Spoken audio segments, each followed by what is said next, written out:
If you really made it in Hollywood, chances are you're living somewhere flashy. Maybe the Hollywood Hills, maybe Malibu, or tucked up in some sleek spot out in the valley. But the truth is, the industry's fingerprints are all over LA, even in places most people wouldn't expect. And out here, that line between the glitz of Hollywood and the grit of the streets, it's razor thin. Take Crenshaw. It's a tight-knit residential hood, just a quick 15-minute ride from where movies get made. But don't get it twisted. Parts of Crenshaw ain't no red carpet.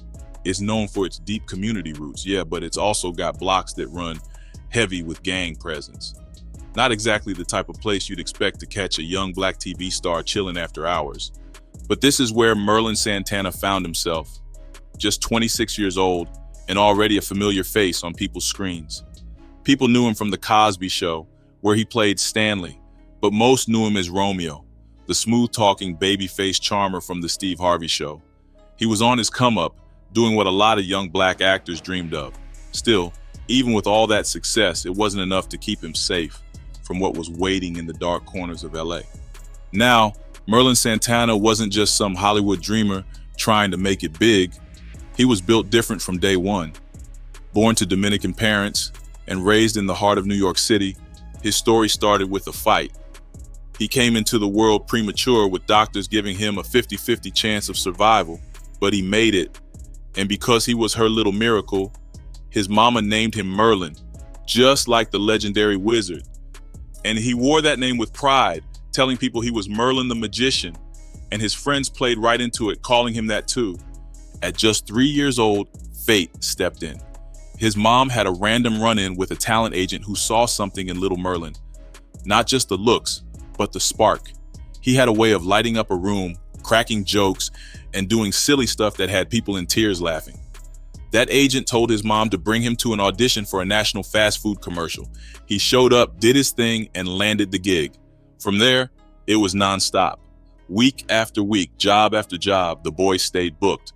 One of Merlin's biggest advantages was that he spoke both English and Spanish, which put him ahead of a lot of other child actors.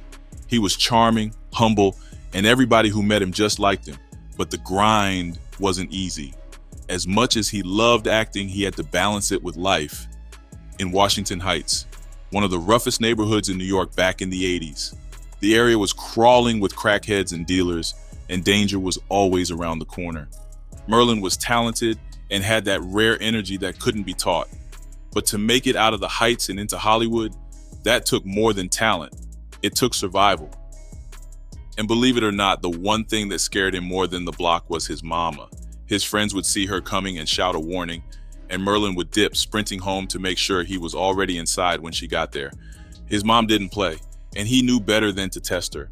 Acting kept him focused and off the streets. He stayed so busy with gigs that by the time he was 13, he told his manager he didn't even have time to do commercials anymore. Then came the big break.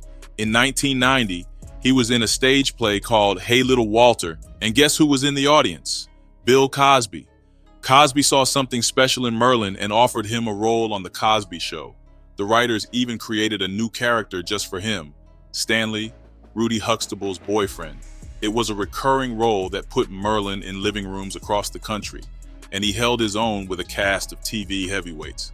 The Cosby Show had dropped back in 1984, giving the world the Huxtables, a wealthy, educated black family living out a picture-perfect life. It was funny, wholesome, and full of life lessons. Black families saw themselves in it, and it brought a sense of pride and representation that had been missing on primetime TV. But not everybody was on board. The hip-hop generation had their gripes. Some people felt like the show sugar-coated reality, especially during Reagan's era when social programs were getting gutted.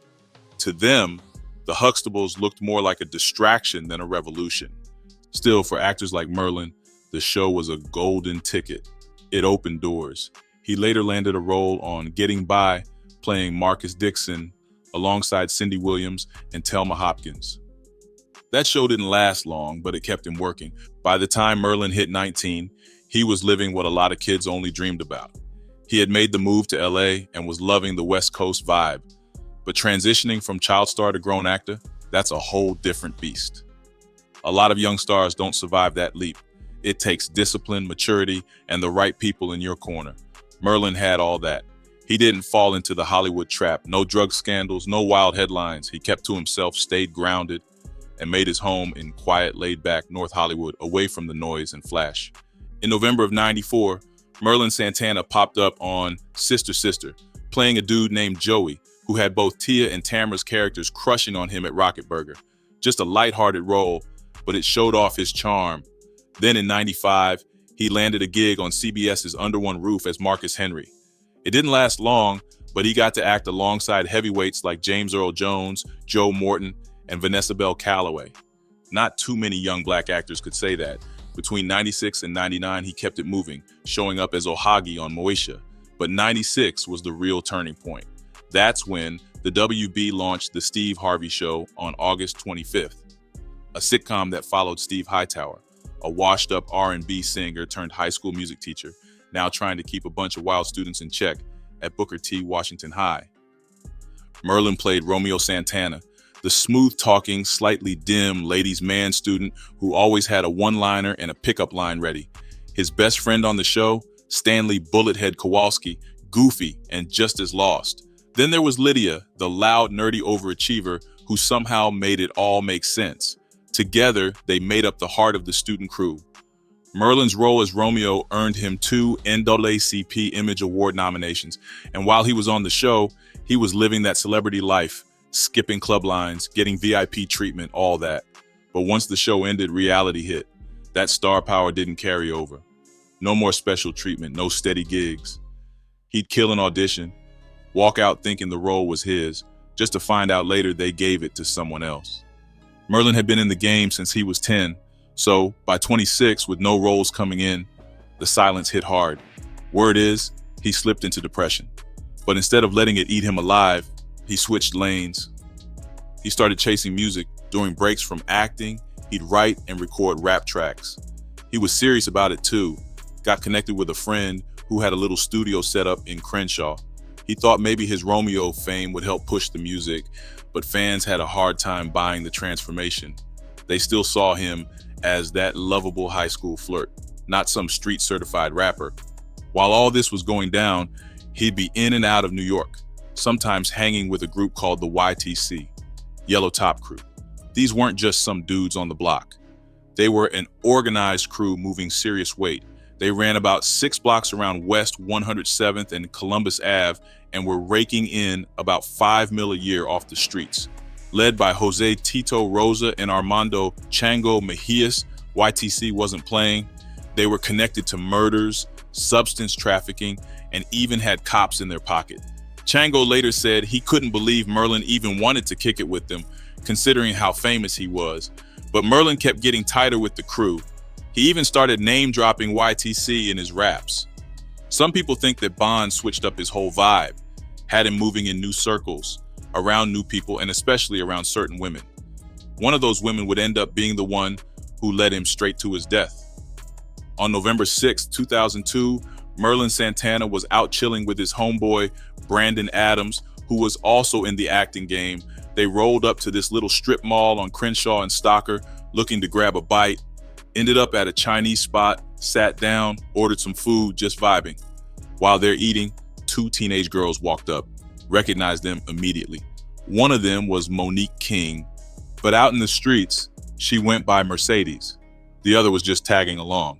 Mercedes and her friend slid right into their booth like they knew them. Merlin and Brandon didn't think much of it, just fans showing love. What they didn't know was that Mercedes had just been dropped off at that strip mall by 2 young dudes. No names mentioned yet, but they were part of the picture too. Before leaving, Mercedes passed Merlin her number. Later that night, around 7 p.m., Mercedes hit Merlin up. They agreed to link again, this time at a Jack in the Box. She pulled up with her girl named Shaquita Harris, who went by Mika. Merlin picked both of them up and all 4 headed back to his condo in Studio City. That's where the night really kicked off. Drinking, vibing, and, other things. Around 1 a.m., Merlin and Brandon dropped the girls off in the Wilshire district. No promises were made, no talks of a next time. It was what it was, and they went their separate ways. 2 days later, on November 8th, 2002, Brandon Adams was having car trouble, so he ended up taking his mom's rental. a white Kia Rio. Around 10 p.m., he made his way over to his boy, Jelani Alexander's spot, a house in Crenshaw. Straight to the back room he went. That was Jelani's little studio setup. Jelani and Santana were in there sipping some cognac, blowing a little weed, and locked into a video game. Santana wasn't even supposed to be in LA that weekend. His original plan was to fly out to New York to kick it with family. But at the last minute, he got called in for a sitcom audition that could have changed everything. So instead of jetting out east, he stayed local and hit Alexander's to lay down some music. Now here comes Mercedes. She was at the mall around Crenshaw and Stocker when she hit up Santana to see if she could fall through. Adams got on the line and gave her the directions. Alexander's crib was just 5 minutes away. Around 11:30 p.m., she pulled up and walked in through the back door. She went to the bathroom first, then came back and flopped down on the couch. But something was off. She kept putting her head in her hands like she was stressed or nervous. Alexander didn't think she was drunk, though. She hadn't had anything to drink at his place, and she was walking and talking just fine. To him, it felt like she was putting on a show. Then her phone rang. She told the room she had to go meet somebody outside who was dropping something off. She even repeated the address Adams gave her out loud over the phone. Asked Alexander to let her out the front, but he told her to use the back instead. Thing is, Alexander had a camera running in the room the whole time, and it was recording that night. So there was footage of Mercedes being there. The way she moved had both Adams and Alexander feeling uneasy. Adams decided to follow her when she left, but he stayed low-key, didn't want her to know he was behind her. He watched her get into a champagne-colored SUV that was parked right next door. The truck rolled off down the block, went a couple of streets, then stopped and cut the lights. Adams kept eyes on it for a good 15 minutes before heading back inside. Meanwhile, Santana tried calling her, but she didn't pick up. Adams and Santana weren't comfortable with how things played out, so they got in the Kia Rio and cruised over to where the SUV had been. But by the time they got there, it was gone. They flipped a U-turn and drove back towards Alexander's. On the way, they saw a truck posted up at the corner of Victoria and 39th, but couldn't confirm if it was the same one. Later, around 2 a.m., Adams and Santana left Alexander's house. As they walked to the car, they noticed two dudes across the street standing next to a car talking to someone inside. Brandon felt something wasn't right. He got in the driver's seat, fired up the engine, and checked his rearview mirror. That's when it got real. The two men started jogging toward them. Adams looked again. This time he saw both of them holding their arms straight out, aiming directly at the car. Then a red beam lit up in his mirror, looked like a laser sight from a rifle. Brandon yelled for Santana to duck. Right after that, shots rang out. 6 or 7 fired off quick. It was chaos. Brandon threw the car into drive. He could tell right away the tires were shot out. He only made it a little ways before he saw the same two guys jump into a car and start tailing him. He noticed they were wearing hats and carrying weapons, but couldn't make out their faces. All he could see was blood pouring from Santana. And yeah, Adams had been drinking and smoking earlier, but he knew exactly what he saw. He made it to the intersection of Rodeo and Crenshaw, where a cop flagged him down. Brandon was okay physically, no injuries, but Santana wasn't so lucky. Here's the wild part. Only one bullet actually hit Santana, but it was a crazy shot. It went through the trunk, through the back seat, through the headrest, and hit him in the back of the head. Merlin Santana was still slumped in the passenger seat when police arrived, blood everywhere. It was a devastating scene. By around 3 a.m., he was pronounced dead right there on the spot. Detectives got straight to work. They grabbed Santana's phone and saw he'd been on a call shortly before the shooting. Turned out the last person he spoke to was Mercedes.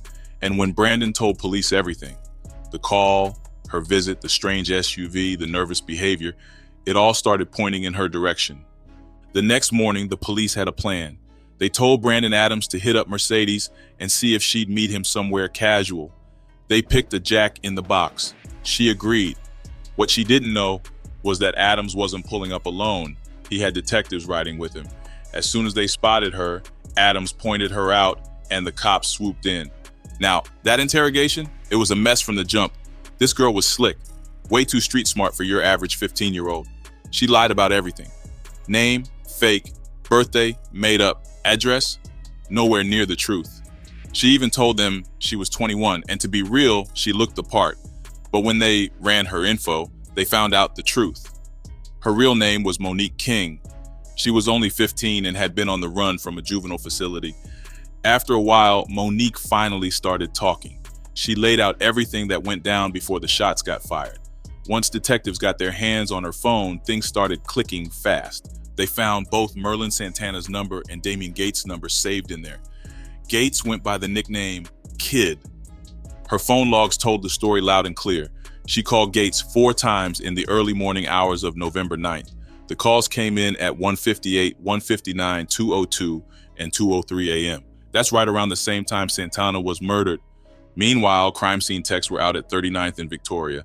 They recovered 9 shell casings, all fired from the same gun. The weapon, an M1.30 caliber carbine semi-automatic. And here's the thing, that gun doesn't spray bullets with one squeeze. Nah, whoever fired it had to pull the trigger 9 separate times. Fast forward to November 21st, 2002. Cops hit Damian Gates' crib with a search warrant, and what they found started connecting a whole lot of dots. First off, they found a cell phone. And guess what? That phone had the same number saved under Kid as the one on Mercedes' phone. That already raised some eyebrows. But they weren't done. They also found a black New York Yankees cap and a live .30 caliber cartridge stashed under his bed. Same caliber that matched the shell casings left behind at the scene where Merlin Santana got shot. And to top it off, the SUV used in the crime, a gray Dodge, had been rented by Damian's aunt and returned later that same day Santana was killed. Detective Carr brought Damian in that same day. At first, Damian tried to play it cool, claiming he didn't even know Mercedes or Micah before the night everything went down. But he did admit to driving that same rented gray Dodge Durango. It didn't take long, though. He cracked. He went from denying everything to saying he was involved, that he was out there when the shots rang off, and that he had a pistol on him. Now, Micah, she was a runaway at the time. She had only known Mercedes for a week or two before all this happened. They linked up somewhere around Crenshaw and Stocker. On the night of the shooting, around 8 p.m., Micah met up with Brandon Bynes, also known as Busy, and Damian Gates. That was actually her first time ever meeting Damian. They grabbed some liquor, popped what they thought were ecstasy pills, and parked somewhere to chill. Then came the call from Mercedes.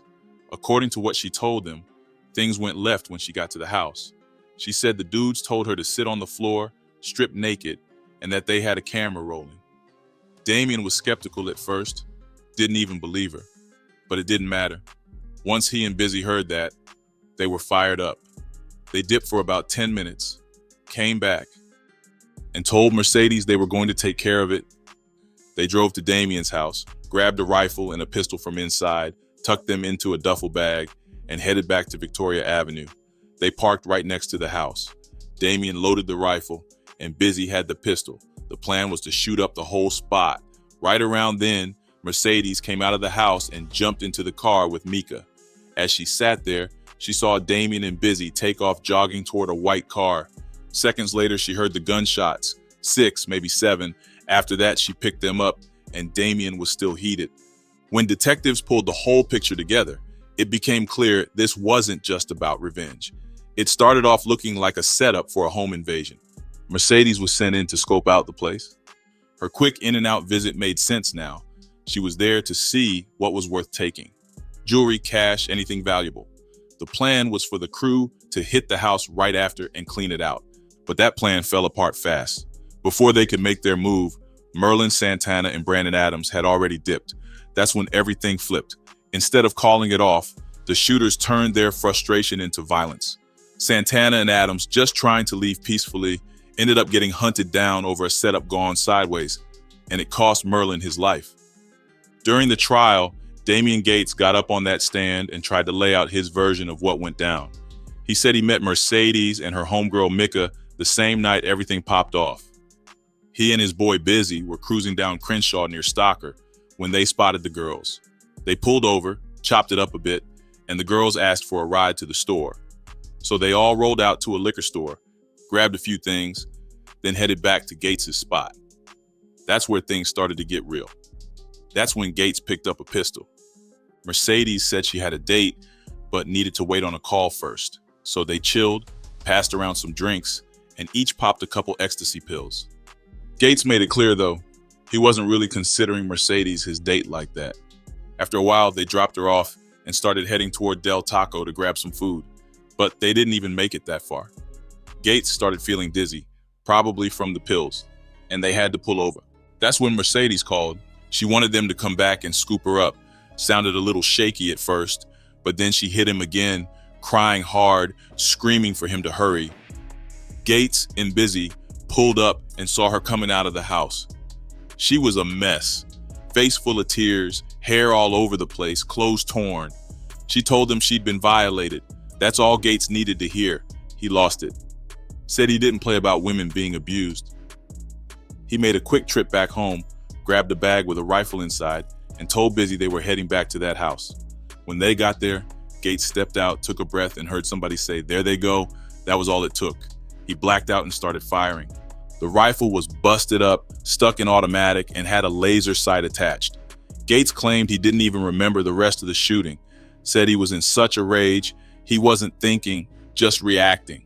A couple of days later, he sold off the guns. Now his lawyers tried to argue that what happened should be considered voluntary manslaughter. They said he acted in the heat of the moment after hearing Mercedes' story. But the prosecution wasn't going for that. They said there wasn't enough real evidence that Gates was provoked, and that even if he was mad, he had more than enough time to cool off before deciding to pull the trigger. When it came down to it, the judge wasn't convinced either. Gates barely knew Mercedes, only met her 2 days before, and being sensitive about abuse didn't count as a legal reason to commit murder. So the court said no to manslaughter based on provocation. But because he'd been drinking and high on ecstasy, they allowed the jury to hear arguments about involuntary manslaughter tied to intoxication. The prosecution leaned heavy on that, said even if Gates had substances in his system, he was still thinking clearly enough to plan. He left the scene, went and got a weapon, came back, parked down the street, aimed that rifle with the laser, and fired 9 shots. That, to them, showed premeditation. So in the end, the jury had options. They could consider first-degree murder, second-degree, involuntary manslaughter, and take the intoxication into account. But they were told flat out, voluntary manslaughter didn't fit. The verdict came down hard.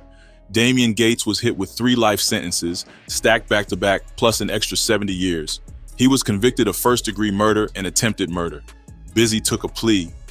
He admitted to voluntary manslaughter and assault with a deadly weapon.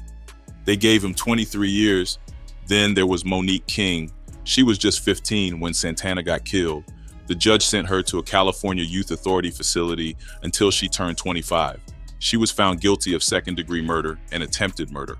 The judge said justice was served, but even he admitted it wouldn't bring comfort to Santana's family. 10 years didn't feel like enough for what she helped set in motion, not for the pain she caused Merlin's mother and daughter. His mom, Crucina Santana, was there in court when Monique got sentenced.